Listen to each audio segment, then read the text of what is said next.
Olá, gente, vamos falar de mais uma religião hoje. Hoje vamos falar do zoroastrismo, uma religião muito importante que vai fazer a gente compreender bastante coisa. Se você tem acompanhado meu trabalho, tem curtido meu trabalho, tem gostado do meu trabalho, tem gostado dos vídeos, deixa os seus comentários aí, dá um gostei, dá um like no vídeo, que é isso, gente, que me incentiva a continuar fazendo vídeo, tá certo? Então vamos aprender uma religião que é bastante importante pra gente compreender bastante coisa no futuro, que é o zoroastrismo. Afinal de contas, o que é o zoroastrismo, né? Zoroastrismo, masdaísmo, masdeísmo ou parassismo é uma religião fundada na antiga Pérsia pelo profeta Zarastusta, a quem os gregos chamavam de Zoroastro. É a primeira religião documentada que tem um fundador cuja fé é monoteísta. Nós sabemos que os egípcios também tinham a crença monoteísta, né? E vocês viram os persas também com essa crença monoteísta.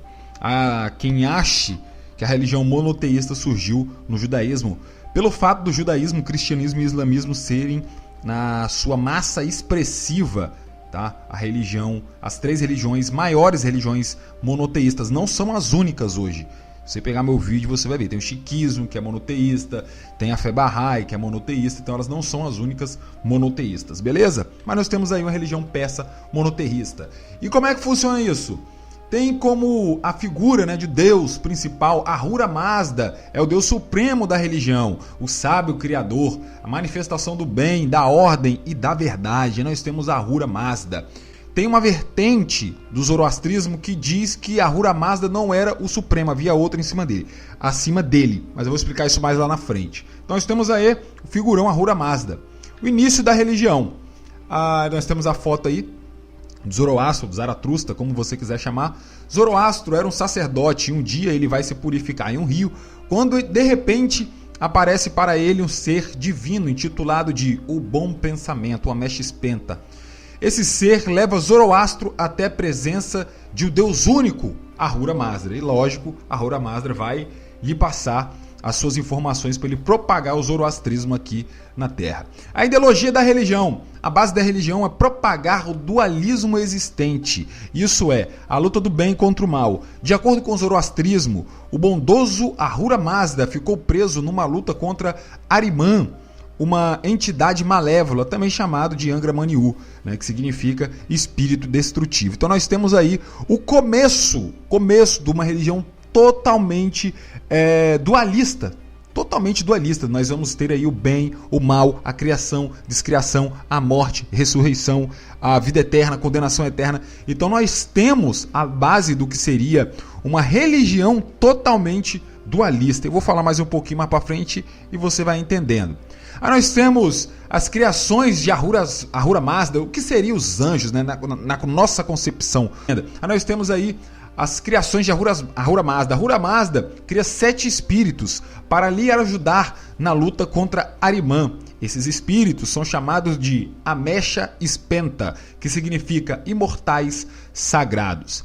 O arquétipo, né, os 7 espíritos diante do trono, lá no Apocalipse, nós temos no gnosticismo os 7 arcontes e por aí vai. Você vê que as coisas são bem parecidas, né? Não foge muito ao ponto não. Uma coisa bem importante é que você pega esses 2 Ameshspenta lá embaixo, o Spenta Armati e o Spenta Maniu, tá? Eu quero dar ênfase ao Spenta Maniu.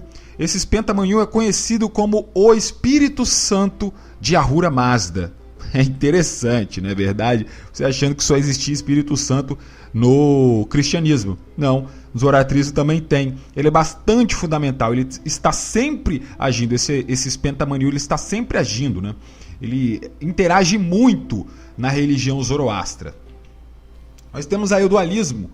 O zoroastrismo é a primeira religião com caráter dualista, onde existe o Deus bom lutando contra o Deus mau. É importante saber que o zoroastrismo influenciou a religião judaica, pois antes do cativeiro persa Deus fazia tanto bem quanto mal. É por isso que nós lemos em Isaías 45, é fácil de entender, tá? Quando Deus fala bem assim que cria as trevas e cria a luz, ele faz o bem e faz o mal. Por quê? Porque o poder tanto do bem quanto do mal, quem detentia esse poder era Deus. Então não tem problema nenhum entender isso.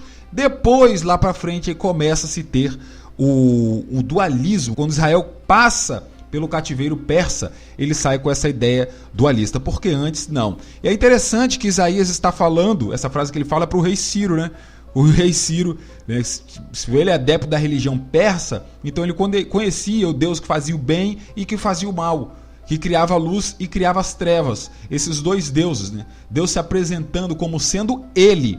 Mas aí eu não vou entrar em pormenores. Após passar pelo cativeiro persa, os judeus acreditam em uma força dualista que faz o mal. Ra-Satã, o adversário, o opositor. O Asha e o Druge. Agora você vai ver por que essa religião é dualista. O Asha é a ordem fundamental do universo. O Druge é o caos que desequilibra o Asha. Pensamentos bons, palavras positivas e boas ações fortalecem o Asha. Pensamento maus, más palavras, más ações fortalecem o Druge. Percebam que é uma religião totalmente dualista, onde existe bem versus mal, criação versus descriação, luz versus trevas. É como se tivesse uma balança aí, tá? Então você tem aí a galera que faz o que é bem, alimenta, fortalece o Asha. E a galera faz o que é mal, que é errado, tá jogando no lado de Angra Mainyu, fortalece o Druge. Nós temos o símbolo principal do zoroastrismo, o Faravahar. O que esse símbolo representa? Vamos começar aí da cabeça, né, de cima para baixo. O homem no centro é um sábio que busca a união com Mazda. A aliança com o Supremo é representada pela aliança que ele segura. Então a aliança que ele tem com Mazda é representada nessa mão esquerda dele. Agora nessa mãozinha direita com a setinha vermelha, na direção da mão para frente simboliza a atitude, que é apenas seguir em frente. O anel, não é um anel pequeno, esse anel grande, né, que o homem está dentro dele. O anel simboliza a eternidade do universo, ou a natureza eterna da alma, que não tem começo e não tem fim. Agora vamos para as asas, as duas asas aí. Podem perceber que as asas estão divididas em três partes, né? As duas asas, em ambos os lados, têm três penas maiores, que indicam bons pensamentos, boas palavras e boas obras. Duas curvas representam as forças positivas e negativas. Aqui está virada na direção do homem, indica o avançar. E aqui está de costa na direção do homem, indica dar as costas para o mal. Aí nós temos, por fim, as caudas aí. Pode perceber que estão em três partes também. E isso, claro, que é um simbolismo. A cauda do Faravahar representa três coisas: maus pensamentos, maus palavras, más ações, que são a cauda e infelicidade dos homens. Livre-arbítrio. Segundo o zoroastrismo, todos nascemos bons. A presença malévola de Ahriman explica por que tentamos fazer coisas erradas. Como a religião tem em si o contexto dualista, acredita que o homem é livre para dar seguimento a esse dualismo. Isso é, ele é livre para fazer tanto o bem quanto o mal. O ser humano é livre para fazer o que quiser, pois Mazda espera que a humanidade se volte para ele para ajudar a Mazda através das suas boas ações e lutar contra o caos e a desordem, contra Angra Mainyu, o Ahriman. O papel de Zoroastro, de Zaratustra, era justamente pregar que os seres humanos devem agir de forma correta e equilibrar essa balança ao seu favor. Então vocês percebem que é uma religião totalmente dualista, tem um peso dos dois lados. Se a galera continuar fazendo coisa errada, lá no final eles vão se ferrar, né? Os bonzinhos vão se ferrar, porque a balança vai pesar pro lado de Ahriman e eles vão ganhar. Se a galera fizer o que é bem, os malignos vão se ferrar. Porém, existe uma profecia do Messias, que indica que no final o bem ganha. É o típico, né, de várias religiões. Importante, essa é a primeira crença documentada e comprovada historicamente que vem trazer a ideia de um paraíso, vem trazer a ideia de ressurreição, uma ideia de juízo final e a ideia de a vinda de um Messias. Vamos falar de Ciro Grande um pouco. Somente no reinado de Ciro Grande, ele é bastante importante, que a religião ganha força e se espalha pelo Império Persa. Os persas conquistam os medos e os sacerdotes dos medos modificaram as suas essências, modificaram a essência do zoroastrismo. Com essa modificação por misturas étnicas, sugere novos deuses, mesclando com os deuses dos zoroastrismos. Um deles é o famoso Mitra, e Mitra que vem passando aí de tempos em tempos ele vem sendo modificado. Mitra é representado na cultura persa como o deus Sol, aquele que julgava as almas dos que morriam, julgava de maneira diligentemente as almas daqueles que morriam. Ele é o arquétipo de Hélios, o Hélios Sol na mitologia grega. Para falar, pô, Mitra não é da mitologia grega, não, gente. Mitra é da mitologia romana, tá certo? Textos zoroastros. O que é completo e perfeito em sua bondade não pode produzir o mal. Se pudesse, não seria perfeito. Se Deus é perfeito em bondade e conhecimento, a ignorância e o mal não podem vir dele. O texto, do Avesta, os hinos sagrados dos zoroastrismos. Nós temos aí a vertente que eu falei, uma vertente antiga, hoje não é muito usada, a vertente antiga, muito antiga do zoroastrismo, que era o zurvanismo. O que o zurvanismo fala? É praticamente que existia um deus, e Ahura Mazda e Ahriman são filhos de Zurvan, esse deus aí, tá certo? Olha aí, uma extinta ramificação do zoroastrismo, chamada zurvanismo, diz que Ahura Mazda não é o único criador. Explica que Ahura Mazda e Ahriman são irmãos que foram gerados de um deus anterior chamado Zurvan, que significa tempo. Zurvan quer criar um filho, mas começa a duvidar do seu poder. Dessa dúvida nasce Ahriman, que é o seu pensamento negativo, E do seu pensamento positivo nasce Ahura Mazda. Então nós temos aí o zurvanismo, que acreditava que o Deus soberano era Zurvan, e ele foi criar um ser, um filho, e ele estava meio que assim, cara, eu tô na dúvida, será que eu sou poderoso pra caramba pra criar? Dessa dúvida dele nasceu Angramanyu, ou Ahriman, e depois dos bons pensamentos deles nasceu Ahura Mazda. Simbolismo do fogo é bastante importante no zoroastrismo. E vocês estão vendo aí a religião zoroastra, as liturgias zoroastras sempre vão ter fogo. Simbolismo do fogo no zoroastrismo é importante, pois é através dele que a terra será purificada e renovada sem pecado.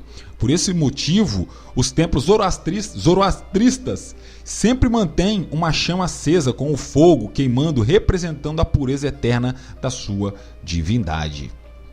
Julgamento.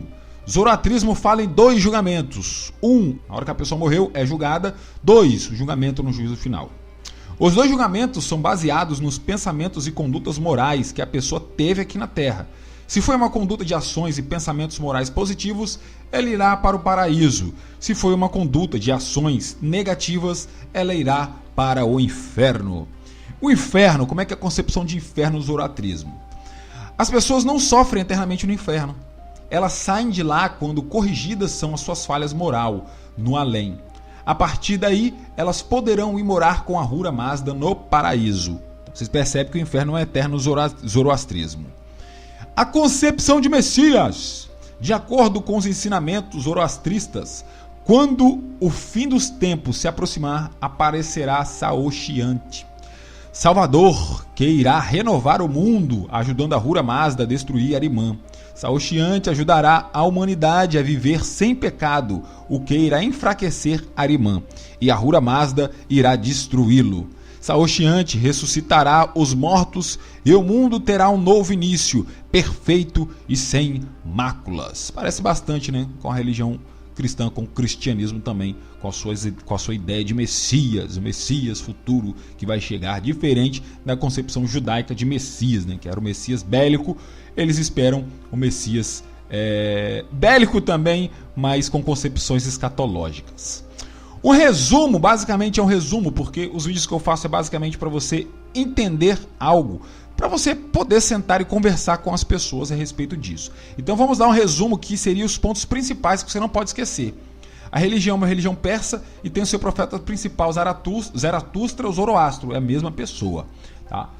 Primeiro relato da religião dualista, que tem essa luta mesmo do bem contra o mal. Religião que propõe a ideia de paraíso e inferno, propõe a ideia de salvação e condenação. A primeira religião propõe isso e tem características messiânicas, tá certo?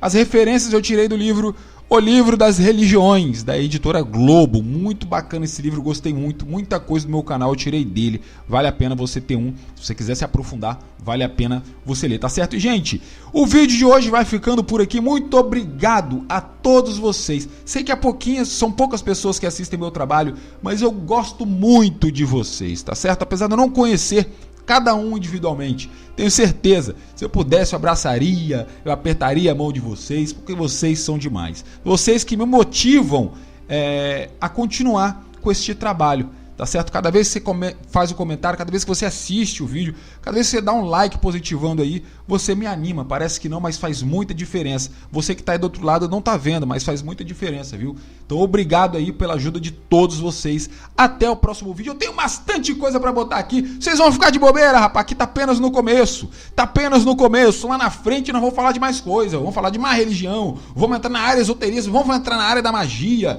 Vamos falar de muita coisa aqui que vocês vão ficar de cabelo em pé. Então é isso, gente. Muito obrigado. Até a próxima e tchau, tchau.